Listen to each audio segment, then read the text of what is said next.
Estamos começando o Bloco do Esporte, uma segunda-feira ainda de luto, né? Uma segunda-feira difícil, não tivemos rodada do Campeonato Brasileiro, é óbvio, né? Por tudo que aconteceu e que a gente tem comentado aqui. E agora há pouco, viu, meus queridos amigos, acabei conversando com o Mário Tomasi, que é da imprensa lá de Chapecó, e hoje cedo teve uma reunião com o Ivan Toso, que assumiu a presidência, né, temporariamente, mas deve ser efetivado, e o Plínio Davi Denez, que é presidente do Conselho, já convocaram uma coletiva hoje, cedo. Claro que está todo mundo consternados, mas eles falaram, estavam com essa preocupação de anunciar que a Chapecoense será reconstruída. Já vai tentar chegar forte aí já para o campeonato catarinense. Enfim, é uma reconstrução difícil, até pela relação entre jogadores e torcedores, né? Então era muito forte essa amizade, esse laço, né? E infelizmente aconteceu tudo isso. Você que foi jogador de futebol, né, Anderson, sabe que é um risco que se corre, porque você está viajando o tempo inteiro para lá e para cá, uma hora pode acontecer, e infelizmente aconteceu. Tudo bem, meu querido? Boa tarde, realmente, como você falou, estamos ainda de luto, uma tragédia do tamanho, da enormidade que foi. A Chapecoense hoje está reconhecida no mundo, várias homenagens, né, e mais do que merecidas, e o que me deixou emocionado, não só a mim, mas tenho certeza a todos, ao Brasil e ao mundo, a homenagem que a Colômbia fez, né, lá para todos os jogadores, né? Apareceu a nível mundial, também as famílias, todos os torcedores da Chapecoense. Estamos em luto e vamos viver, eu acho que, muito tempo ainda em luto, porque foram muitos jogadores, comissão técnica, o presidente da Chapecoense faleceu, nossos colegas da imprensa também, realmente irreparável. Esperamos que agora Deus venha confortar o coração dos familiares e que ilumine a alma, o espírito de todos esses queridos que se foram embora, né? Sem dúvida. Pierre, boa tarde. Boa tarde. Boa tarde meio cinza, né, ainda. Boa tarde, Tony. Boa tarde, todo mundo. Geralmente, segunda-feira é um dia que a gente vem feliz falar sobre futebol, falar sobre esporte. A gente nos corredores já costuma conversar um pouquinho, já costuma brincar e comentar o que foi que aconteceu na rodada de importante. E nessa segunda, não teve futebol no final de semana, não teve felicidade por causa da tragédia que aconteceu com o avião da Chapecoense. E a Chapecoense precisa se reconstruir, né, Tony? A gente sabe que é um time que se tornou importante no futebol nacional antes mesmo dessa tragédia, até por chegar à final da Copa Sul-Americana. E ela tem dois caminhos a seguir. A Chapecoense hoje não tem margem de erro. Pode acontecer com a Chapecoense o que aconteceu com o Torino, depois da tragédia de Superga em 1949. O Torino era a melhor equipe do mundo na época. Acabou perdendo todo o seu elenco e se tornou um time de segunda divisão, subia, até conquistou títulos nacionais, mas sempre nesse vai e vem. Ou então aconteceu o que aconteceu com o Manchester United, que era um time pequeno quando aconteceu a tragédia de Munique em 1958, mas que se tornou grande porque teve esse apoio da torcida do clube. E é essa hora que o time da Chapecoense precisa, que a torcida da Chapecoense, perdão, precisa abraçar o time. Não é sentir triste, todo mundo está se sentindo. Eu não sou torcedor da Chapecoense, hoje eu torço um pouco para a Chapecoense, tanto quanto torço um pouco para o Atlético Nacional depois de tudo isso. Mas é preciso abraçar, é preciso ir ao estádio, comprar produto oficial e comprar a ideia do time, de união, de superação, que quem sabe, né, Tony, a Chapecoense não consiga superar tudo isso e se tornar um time ainda mais querido. E tivemos um terceiro acidente que, sinceramente, tinha me esquecido, que é do Aliança, do Peru, Isso. Onde morreram 16 jogadores e mais 4 pessoas da comissão técnica, né? Então foram 20 pessoas no total. Portanto, continua sendo o maior acidente, infelizmente, de toda a história do futebol mundial, esse da Chapecoense. O Aliança conseguiu. Eu vi essa reportagem ontem, eu tinha até esquecido dela, realmente, desse caso. E o time foi remontado na sequência do campeonato e ainda conseguiu chegar à final do campeonato com jogadores amadores. Mas foi também uma tragédia muito grande. E isso mexe, né, com todo mundo, com torcedores, não importa se a gente é de Chapecó ou não, como está aí todo mundo falando, né, somos todos chapecoenses nesse momento, né, Valdinei? Boa tarde, Tony. Boa tarde, Pierre, Anderson. Isso aí. E todo mundo está unindo, ontem eu vi a mensagem, Palmeiras, São Paulo, Corinthians, Santos. Em São Paulo, todo mundo... Isso aí eu achava que ia acontecer, os torcedores unidos. Ontem em São Paulo teve isso. E a gente ficou assim, alegre, ficou feliz de ver essa união. Mas triste pelo acidente. Mas, como você falou, se o torcedor também não se juntar, não ajudar, a Chapecoense vai ficar. Mas como a gente já viu, que a Colômbia fez, né, deixou todo mundo que assistiu à televisão, viu, caiu lágrimas dos olhos. Porque o que eles fizeram, o que fizeram também em Santa Catarina, lá na Arena Condá, é de deixar a pessoa arrepiada a situação. Sim. Então, mas, como hoje você falou, que falou com Mário Tomás, dizendo que a diretoria hoje pela manhã ia dar uma coletiva, realmente, eles já estão imbuídos de buscar já para montar para o campeonato catarinense. E a Conmebol já confirmou que o prêmio da Sul-Americana vai ficar com a Chapecoense cerca de 7 milhões de reais, que já ajuda, hein? Então, mas está vindo dinheiro que as pessoas estão dando, o Cristiano Ronaldo enviou dinheiro também, o Ronaldinho quer fazer um jogo beneficente, então são dinheiros... Você colocou à disposição até para jogar de graça lá uma temporada. O Riquelme também. Riquelme também quer jogar 6 meses de graça. É a união, né? Isso aí que importa, a união para ajudar a levantar a Chapecoense. Falar em jogo, sábado teve um encontro dos ex-jogadores do Colorado lá no Santa Mônica, Curitiba.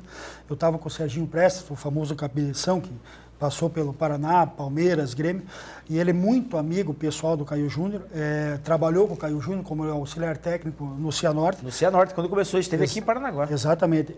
Eu joguei 3 vezes contra o Caio Júnior em Portugal, eu tive 6 anos em Portugal, o Caio Júnior teve 8 anos lá, e a gente combinou de fazer no dia 28 de dezembro, em Matinhos, lá no campo do Chico, em Matinhos, um jogo em memória ao Caio Júnior. Então, todos os ex-jogadores, o Serginho está vendo, eu também estou vendo, vai trazer de Curitiba, alguns vêm até do interior do Paraná, dia 28 de dezembro, um jogo 30 dias de falecimento do Caio Júnior, um jogo em memória a tudo que representou o Caio Júnior, né, para o futebol paranaense, para o futebol brasileiro, até mundial. Ele também como treinador, a carreira brilhante que ele estava calvando, então fica já o atento, vai ser também 1 quilo de alimento para a gente ajudar uma instituição, para a gente estar fazendo bem. Então a memória do Caio Júnior, um jogo beneficente em Matinhos, no dia 28 de dezembro. 28 Exatamente. de dezembro. A gente vai estar mais falando sobre isso no decorrer. Ainda sobre a Chapecoense, Tony, a gente tem um grande exemplo no Brasil, que foi o Brasil de Pelotas. O Brasil de Pelotas recentemente sofreu um acidente de ônibus.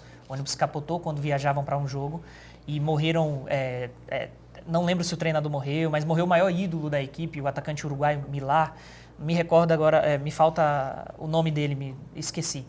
E ele conseguiu se reconstruir. Hoje o Brasil de Pelotas está na Série B, quase conseguiu acesso, né, lutou até o final para a Série A. Quem sabe no ano que vem não consegue para a Série A, numa época que o Brasil de Pelotas não tinha nem divisão garantida.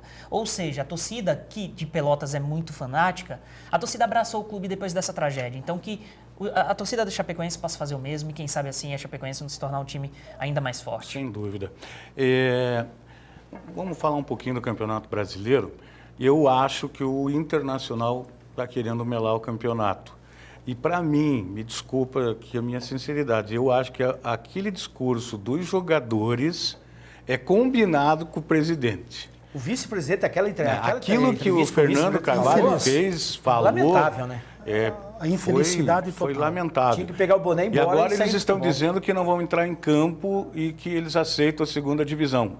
Não sei se vocês assistiram aquela entrevista. Sinceramente, eu acho demagógico aquilo, coisa combinada nos bastidores, né? Para tentar melhorar a imagem do Internacional, porque o clube como instituição não tem culpa nenhuma. Claro. Né? A infelicidade da colocação de um membro da direção, lamentavelmente. Mas, enfim, a Chapecoense não vai entrar em campo, tá? O Mário Tomás garantiu isso, até porque entre os jogadores que sobraram 6 ou 7, mais uns 3, 4 da categoria de base, estão inscritos, não dá 10 jogadores. Mas o Atlético Mineiro, que é o adversário, também falou que não quer, não vai vir. Não vai jogar. O presidente do Galo também não quer, né? Porque ali na tabela não altera em nada esse jogo e eles não vão jogar. E me desculpe ao Internacional, a grande instituição que é, o grande clube que é, como se falou muito bem, a infelicidade do dirigente naquelas palavras ali foi infeliz. Agora o Internacional tem que ser humilde, tem que entrar em campo. Se tiver que ser rebaixado, tem que ser. O Vasco já foi, o Curitiba já foi, o Palmeiras já foi. Palmeiras foi 2 vezes. Grandes clubes já foram e voltaram. Acho que o Internacional tem que fazer o dever do campeonato, jogar e ver o que vai acontecer. A própria torcida colorada está insatisfeita com a declaração do seu dirigente. Então, assim, o próprio torcedor do Internacional já aceita, pela péssima temporada que fez, ser rebaixado em campo. O que eles não querem é ver o campeonato melado, o campeonato parando, infelizmente, no tribunal. Como que um time aqui não ganha 15 jogos, quer melar o campeonato? Então, isso aí tem que... eu acho que vamos até colocar a classificação aqui, se der. Eu acho que o único jogo mais importante da rodada é justamente do Internacional, né? Palmeiras já é campeão. Palmeiras vai jogar com a camisa do Chapecoense. Então, Flamengo, Santos, Atlético Mineiro. Muitos vão jogar, né? O Atlético Paranaense corre ali na quinta colocação. É jogo emocionante o o Atlético com o Flamengo, né? Exatamente. Tem essa decisão Para aí Libertadores, de vaga também. E lá embaixo, vamos mudar a página então. Aí, ó, o Internacional com 42 pontos, o Vitória também. Aí Vitória tem 45. É que o jogo do Vitória foi depois, o Vitória venceu o Curitiba, tem 45. Isso, exatamente.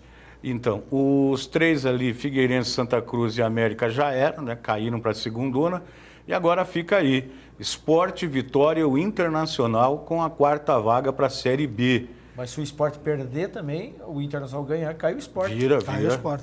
Então, vai ser uma rodada importante por causa desses jogos aí.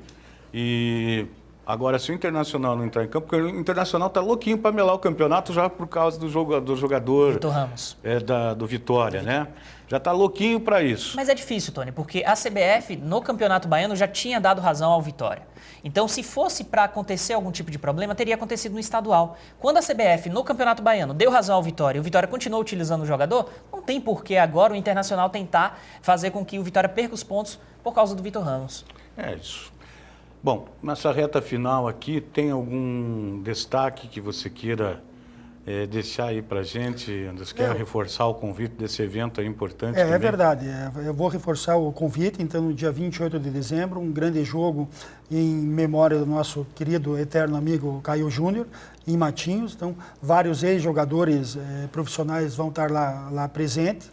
Também jogadores atuais que estão jogando vão estar de férias no litoral paranaense e que estão atualmente jogando também são amigos do Caio Júnior, também vão estar lá presentes. Então, acredito que vai ser um evento em memória do Caio Júnior e também em memória toda aos jogadores, né? E a gente também já, conversando com o Serginho, a gente já também coloca 1 quilo de alimento para a gente estar ajudando uma instituição de caridade aí, a gente sempre pro lado do bem, que eu acho que isso é muito importante, né, Tony?